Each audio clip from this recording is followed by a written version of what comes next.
नमस्कार दोस्तों, मैं रवि सवरे स्वागत करता हूं आपका हमारे YouTube चैनल E2S क्लासेस में। आज दोस्तों हम बात करेंगे केपलर के जो नियम है उसके द्वितीय नियम के बारे में। प्रथम नियम के बारे में दोस्तों हम बात कर चुके हैं, उसकी वीडियो आपको चैनल पर मिल जाएगी, आपको डिस्क्रिप्शन पर मिल जाएगी। अगर आपने नहीं देखा है दोस्तों उसको जाकर देखिए। आज हम बात करेंगे दूसरे नियम के बारे में। केपलर का जो दूसरा नियम है वो दोस्तों कहलाता है छेदफलों का नियम। क्या कहलाता है दोस्तों? छेदफलों का नियम। इसको कहते हैं हम छेदफलों का नियम। आज हम इसी के बारे में बात करेंगे। तो जो केपलर का दोस्तों द्वितीय नियम था वो कहता है कि किसी ग्रह को सूर्य से मिलाने वाली रेखा समान समय अंतरालों में समान क्षेत्रफल पार करती है। अर्थात इसकी ग्रह की जो क्षेत्रफलीय चाल होती है वो क्या होती है दोस्तों? नियत रहती है। मतलब केपलर जी ने बताया कि कोई अगर ग्रह है उसको अगर सूर्य से मिलाने वाली रेखा क्या करती है? समान समय अंतरालों में। समय क्या रहता है दोस्तों? उनका समान रहता है। क्षेत्रफल समान क्षेत्रफल पार करती है। अगर समान समय में क्या करती है? समान क्षेत्रफल पार करती है, तो उनकी जो क्षेत्रफलीय चाल होती है वो क्या होती है? नियत होती है। जैसे दोस्तों ये मान लीजिए हमारा सूर्य है। क्या है दोस्तों? सूर्य। ये एक कोई ग्रह है पीपल, ये है ग्रह को सूर्य से मिलाने वाली रेखा। तो माना दोस्तों मान लीजिए कि 5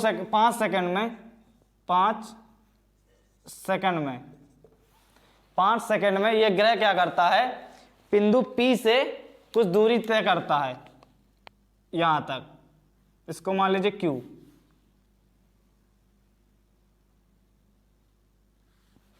पांच सेकंड में क्या करता है? इतनी दूरी तय करता है, इतनी दूरी तय करता है। तो ये जिसका जो क्षेत्रफल होगा P, इसको मान लीजिए S, PSQ, इसका जो क्षेत्रफल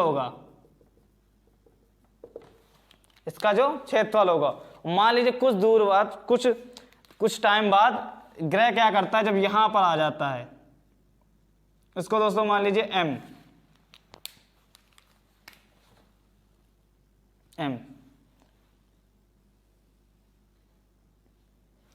ग्रह जब यहां पर आ जाता है तो यहां पे क्या करता है? समान समय में 5 सेकंड में दोस्तों यहां से P से Q आया था, तो मान लीजिए यहां भी 5 सेकंड में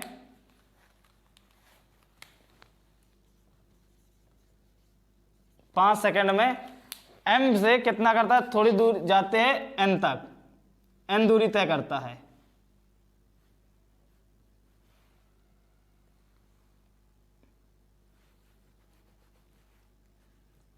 N दूरी तय करता है।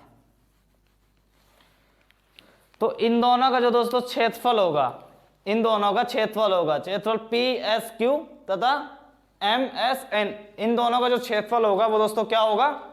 बराबर होगा आपस में। यही केपलर का नियम है कि अगर समान समय में कोई ग्रह समान समय में मिलाने वाली रेखा समान समय में समान क्षेत्रफल पार करती है तो इसकी जो चाल होती है, क्षेत्रफलीय चाल, वो क्या होती है? नियत होती है। अगर बात करें इसमें तो क्षेत्रफल PSQ बराबर क्या होगा? क्षेत्रफल MSN के। दोनों क्षेत्रफल क्या होते हैं दोस्तों? बराबर होते हैं। अब इसमें क्या करते हैं? हम डेल्टा T से भाग कर देते हैं। तो क्षेत्रफल PSQ बटे डेल्टा T समय अंतरालों में बराबर क्षेत्रफल MSN बटे डेल्टा T। जो केपलर जी का दूसरा नियम था वो दोस्तों यही था कि अगर कोई ग्रह मान लीजिए था, हमने अभी बताया कि 5 सेकंड में इसने क्या किया? P से Q तक दूरी तय की। मान लीजिए R इतनी दूरी तय की, तो अगर यहाँ दूसरे थोड़ी देर बाद सेकंड ग्रह यहाँ पर आ गया M बिंदु पर, तो यहाँ पर भी उसने क्या किया? 5 सेकंड में दूरी तय की R। तो इन दोनों का जो क्षेत्रफल होगा दोस्तों, वो दोनों क्या होगा? बराबर होगा। क्या होगा? समान होगा। तो यही केपलर का द्वितीय नियम होता है। अब हम इसी नियम को क्या करेंगे दोस्तों? गणितीय व्याख्या, इसकी जो डेरिवेशन होती है उसके बारे में बात करेंगे दोस्तों। अब जो केपलर का द्वितीय नियम था इसके क्या कहते हैं? डेरिवेशन की बात करते हैं। इसका जो गणितीय व्याख्या वो क्या है? तो जैसा कि दोस्तों ये हमारा क्या था? ये कोई P पर एक कोई बिंदु पर पिंड था एक, तो इसकी दूरी सूर्य से क्या थी, ये, इसको मान लेते हैं तो r वेक्टर। क्या मान लेते हैं, r वेक्टर। दूरी क्या है दोस्तों, r वेक्टर। और ये डेल्टा t समय में P से Q जाता है। तो दोस्तों अगर हम बात करें इस क्षेत्रफल की,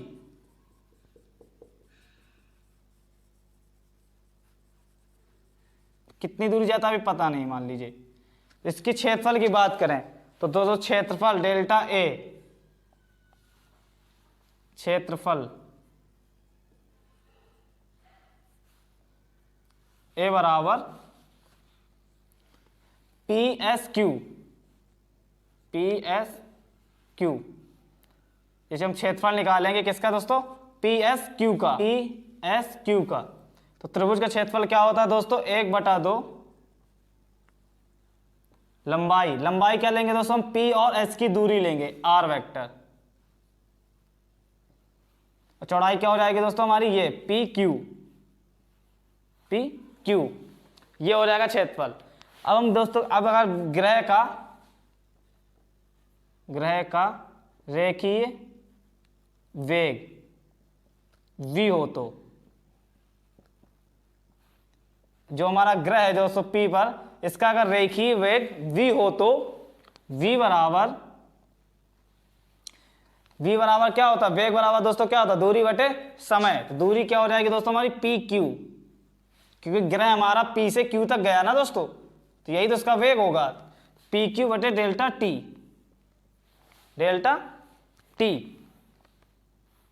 अगर हम यहां से दोस्तों P की बात करें तो PQ बराबर क्या निकलेगा, PQ बराबर V इंटू डेल्टा T, ये निकलेगा। इसको मान लेते हैं समीकरण 1।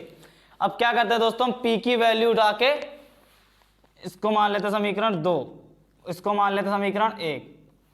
P की वैल्यू दोस्तों क्या करते हैं, समीकरण 1 में रखने पर PQ का मान समीकरण 1 में रखने पर, तो क्या निकल के आएगा दोस्तों, हमारा जो क्षेत्रफल है बराबर निकल के आएगा 1/2 गुणे R vector into V into delta T, ये निकल के आएगा। अब डेल्टा T का दोस्तों क्या करते हैं, हम पक्षांतर कर देते हैं, तो डेल्टा A बराबर डेल्टा T बटे 1/2 गुणे वेक्टर R V, ये दोस्तों हमें प्राप्त होता है। Delta A upon delta T बराबर 1/2 R वेक्टर इंटू V। अब दोस्तों जैसे हमारा कोई ग्रह है, जैसे पिंड जो ग्रह था दोस्तों, इसका कुछ द्रव्यमान भी होगा, द्रव्यमान m, इसका कुछ द्रव्यमान भी होता है। हम क्या करते हैं दोस्तों, इसमें ऊपर नीचे m से गुणा करा देते हैं, तो डेल्टा A डेल्टा T बराबर 2m इंटू mv,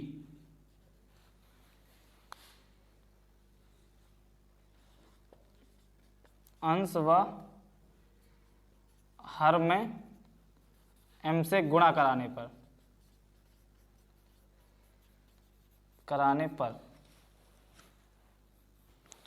दो अंश व हर में दोस्तों हमने क्या करा दिया, m से गुणा करा दिया, तो हमारा निकल के आएगा डेल्टा A बटे डेल्टा T बराबर 1/2m R वेक्टर।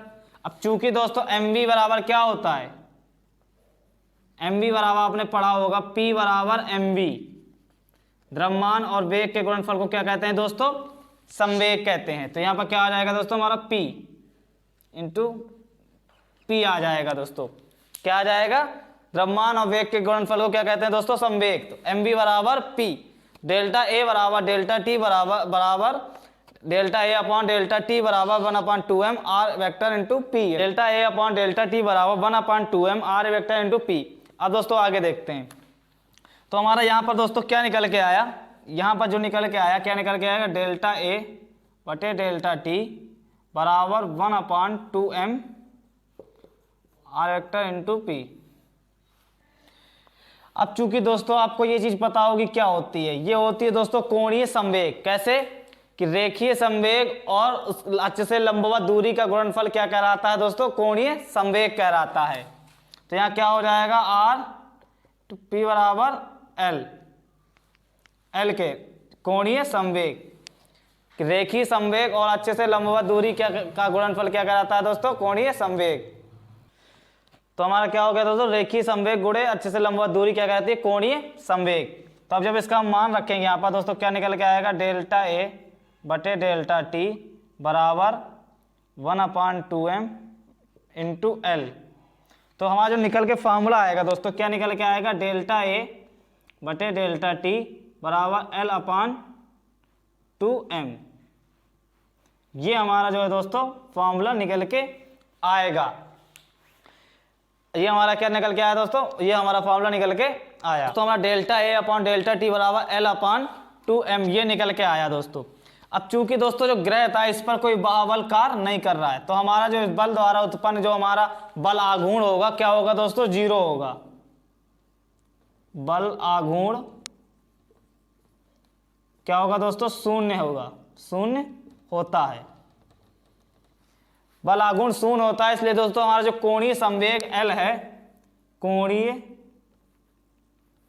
संवेग L है, क्या होता है दोस्तों? नियत होता है, नियत होता है, नियत होता है। अगर हमारा कोणीय संवेग दोस्तों जब नियत होता है तो हमारा डेल्टा ए जो क्षेत्रफल होगा, delta A upon delta T बराबर ये भी क्या होता है दोस्तों? नियत होता है। अर्थात तो जो केपलर का द्वितीय नियम था वो क्या है दोस्तों? कोणीय संवेग संरक्षण के तुल्य होता है, या इसको हम कह सकते हैं, अब इसको हम दोस्तों लिख सकते हैं डेल्टा ए बटे डेल्टा टी बराबर L/2m बराबर नियत। बस दोस्तों यही केपलर जी का दूसरा नियम था। अगर दोस्तों आपको वीडियो अच्छी लगी हो तो एक वीडियो लाइक कर दीजिए। अगर हमारे चैनल पे आप नए हैं तो दोस्तों चैनल को हमारे सब्सक्राइब कर दीजिए। और अगर आपको कुछ प्रॉब्लम हो दोस्तों या कुछ कन्फ्यूजन हो तो उसको कमेंट बॉक्स में जरूर बताएं, हम आपकी कन्फ्यूजन को जरूर से जरूर दूर करेंगे।